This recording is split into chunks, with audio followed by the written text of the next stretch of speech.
भाई साहब जब ठीक मैं आपके यहाँ आया मथुरा में तो मुझे किसी ने नज़र उठा करके नहीं देखा।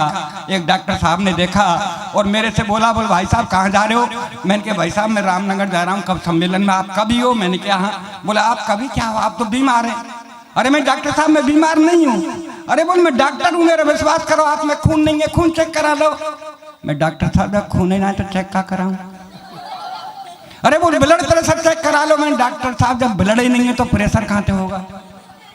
और ब्लड प्रेशर के बारे में मैं खूब जानता हूँ। जब मैं हाई स्कूल में पढ़ता था मेरा ब्लड हाई था, इंटर किया तो मध्यम रह गया। और जिस दिन से साहब डॉक्टर साहब घरबारी घर में आई है वह दिन लो ही लो चल रहा है। फिर भी डॉक्टर साहब ने सिरंज उठाई साहब मेरे लगाई। 10 मिनट बाद डॉक्टर साहब के पसीना। मैं डॉक्टर साहब क्या हुआ? बोल खून नहीं मिल रहा है। मैंने सिरंज को तोड़ा और मैंने कहा डॉक्टर साहब आपके बजाय हिंदुस्तान के मच्छर अच्छे हैं, जहाँ मुझे काटते वो तुरंत खून निकाल लेते। भाई साहब माफ करना, कोई डॉक्टर हो तो मैं आपके यहाँ कोई रचना नहीं पढ़ रहा हूँ। मैं तो अपने राजस्थान के एसएम अस्पताल की रचना पढ़ रहा हूँ। उत्तर प्रदेश का कोई डॉक्टर हो तो माफ करना। क्या एक मरीज की अंतिम चल रही थी घड़ी, एक मरीज की अंतिम चल रही थी घड़ी और डॉक्टरों की भीड़ घेरे खड़ी। तो डॉक्टर साहब मरीज से बोल भैया तेरी अंतिम इच्छा वो तो बता जा। मरीज बोला डॉक्टर साहब मेरी अंतिम यही इच्छा है कि मेरी जगह तू मर जा। मरीज बोला वो डॉक्टर साहब मेरी अंतिम यही इच्छा कि मेरी जगह तू मर जा। तो डॉक्टर साहब हो गए नाराज। मरीज बोला हजूर आप क्यों होते नाराज? मेरी विनती पे दीजिए ध्यान, आप तो इस कलयुग के साक्षात भगवान। डॉक्टर बोला कैसे? मरीज बोला ऐसे कि चौराहे पर हुई हत्या को आप आत्महत्या में लिख सकते हैं। चौराहे पर हुई हत्या को आप आत्महत्या में लिख सकते हैं और दाहिने पैर की जगह आप बाएं पैर को काट सकते हैं। तो क्या डॉक्टर साहब मेरी जगह आप नहीं मर सकते हैं? क्या मेरी जगह आप नहीं मर सकते? बढ़िया बढ़िया। एक छोटा सा जंग। सुबह सुबह का वक्त, सुबह सुबह का वक्त मस्जिद की अजान और मंदिर की झालर कितनी लगती है प्यारी। और चाय का प्याला लेके मेरी चारपाई के पास खड़ी घरबारी बोली यदि सुनते हो। सुबह सुबह का वक्त मस्जिद की अजान मंदिर की झालर कितनी लगती है प्यारी। और चाय का प्याला लेके मेरे चारपाई के पास खड़ी घरबारी बोली यदि सुनते हो। मैंने कहा सुन रहा हूँ, बहरा नहीं हूँ। बोल क्या कहना है कह दीजिए। बोल मैं कब की खड़ी हूँ, लो चाय पी लीजिए। मैंने कहा सुबह सुबह का वक्त है, राम रहीम का नाम लेने दीजिए, इस चाय को 10 मिनट बाद दीजिए। तो गुस्से में बोली कि 10 मिनट में तो ठंडी हो जाएगी। मैंने कहा कम मखत तेरी उम्र 60 साल की है गई, तू अब तक ठंडी ना है पाई तो कहा चाय 10 मिनट में ठंडी हो जाएगी। मैंने कहा कम मखत तेरी उम्र 60 साल की है गई, तू अब तक ठंडी ना है पाई तो कहा चाय 10 मिनट में ठंडी हो जाएगी। इतनी कहने पर गुस्से में तेज कमरे से बाहर आके बड़े जोर से रोने लगी। भगवान को कोसने लगी कि भगवान मेरी एक अर्जी है, आगे आपकी मर्जी है, मेरा एक थोड़ा सा काम कर दीजिए। इस संसार से मेरे पति बाबूलाल ढीगिया को उठा लीजिए, मुझे विधवा बना दीजिए।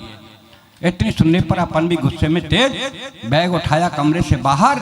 घरवारी बोली कहाँ जा रहे हो भरतार? मैंने कहा आत्महत्या करने। मैंने कहा आत्महत्या करने? बोला आत्महत्या करनी है तो जल्दी कर लीजिए, ये भी आपके हित में होगा। और 4 दिन पीछे मरा तो तेरा दाह संस्कार नहीं होगा। मैं बोला कैसे? घरवारी बोली ऐसे कि मैं देख रही हूँ पर्यावरण का सीजन, और जब खाने पकाने को नहीं तो तुझे जलाने को कहाँ से लाऊंगी ईंधन, तुझे जलाने को कहाँ से लाऊंगी ईंधन। वाह बढ़िया। मैंने कहा तू मेरे ईंधन का फिक्र मत कर, तेरा ध्यान किधर मैं समझाता हूँ, आओ उधर। ठीक मेरने के बाद शमशान घाट जाना और 5 हीटर रख के चली आना।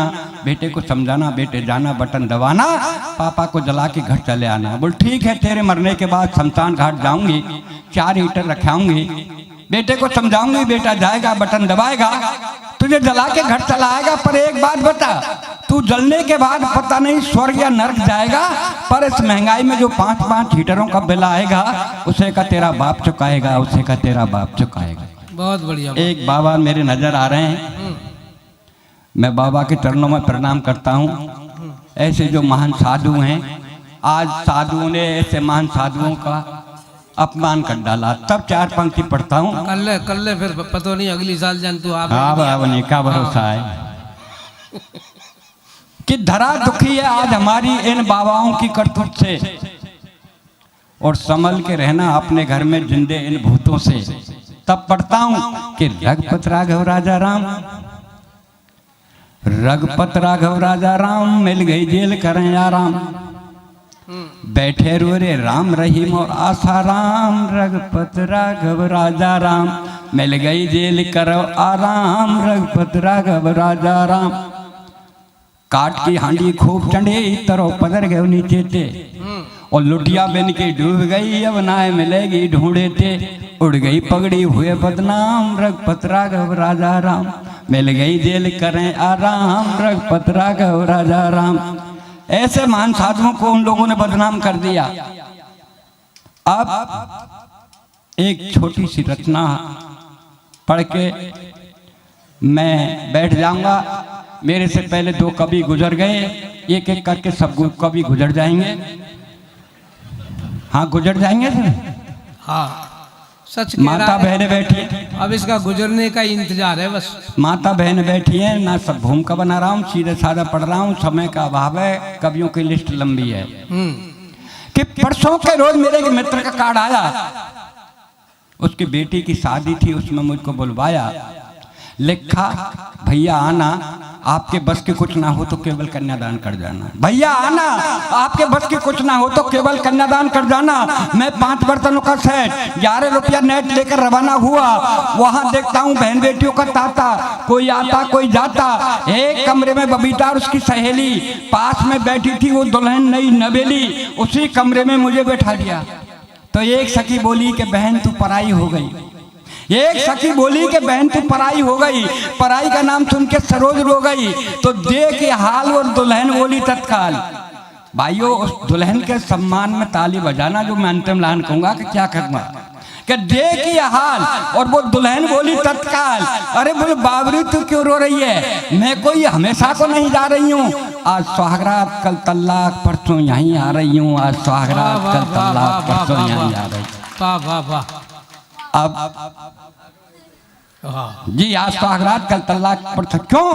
वो दुल्हन बेचारी यूं घबराई कि मेरे माँ बाप ने मेरी बचपन में स्कूल में नहीं करी पढ़ाई, इसलिए बेचारी वो दुल्हन नैनों में आंसू भर लाई, वो दुल्हन आंखों में आंसू भर लाई। मेरा सौभाग्य नौकरी से कॉल लेटर आया, मैं फूला नहीं समाया, खुद पढ़ा, मित्रों को पढ़वाया, 7 तारीख को इंटरव्यू के लिए बुलाया। जिस दिन शायद तारीख आई, साइकिल उठाई, दफ्तर आए, 5 अधिकारी बैठे पाए, वहां के चपरासी ने आवाज लगाई कोई डीगिया है भाई? मैंने कहा भैया डीगिया तो मैं हूँ। बोला अंदर जाओ इंटरव्यू दे आओ। अंदर आया, अधिकारी जी को शीश नवाया, अधिकारी जी ने एक प्रश्न मेरी तरफ सरकाया, बोल बेटा भूगोल पढ़ी है? मैंने कहा जी पढ़ी है, खूब पढ़ी है, 8 में तो 4 साल पढ़ी है। तो बोल बताओ वनों से हमें क्या लाभ होते हैं? मैंने कहा हजूर वनों से हमें बहुत लाभ होते हैं, वन हमारे बहुत काम आते हैं, चोरी डकैती अपराध और बलात्कार करके वनों में तो छिप जाते हैं, वन हमारे बहुत काम आते हैं, चोरी डकैती अपना बलात्कार करके वनों में छिप जाते हैं, और पुलिस की धरपकड़ से बच जाते हैं, तो वीरप्पन का चलाई वीरप्पन के बाप बन जाते हैं। हजूर वन हमारे बहुत काम आते हैं, वन हमारे बहुत काम आते हैं। दूसरे अधिकारी ने बुलाया, उसने भी एक प्रश्न कर सरकाया, बोल बेटा हिंदी के बारे में जानते हैं? मैंने कहा साहब हिंदुस्तान में रहते हैं, हिंदी को राष्ट्रभाषा मानते हैं, हिंदी के बारे में खूब जानते हैं। तो बोल बताओ ये गंगा कहाँ से आती है और कहाँ तक जाती है? गंगा कहाँ से आती है और कहाँ तक जाती है? मैंने कहा सर गंगा शर्मा जी के घर से आती है और वर्मा जी के घर तक जाती है। क्या बात है। गंगा शर्मा जी के घर से आती है और वर्मा जी के घर तक जाती है, शाम को मैला बदन और गीले कपड़े वापस शर्मा जी के घर पहुंच जाती है। अरे बोल तू किस गंगा की बात कर रहा है? मैं उस गंगा की बात कर रहा हूँ जो हिमालय पर्वत से निकल बंगाल की खाड़ियों में गिरती है, दिन भर पापियों का पाप धोती है। मैंने कहा हाँ हजूर वो गंगा पापियों का पाप धोती होगी, पर ये गंगा जब सुबह सुबह शर्मा जी के घर से वर्मा जी के घर तक आती है तो दिन भर झूठे बर्तन और मैले कपड़े इस पेट की खातिर धोती है, वो पापियों का पाप धोती है, वो इस पेट की खातिर झूठे बर्तन और मैले कपड़े धोती है। वाह वाह वाह वाह। ये बाबूलाल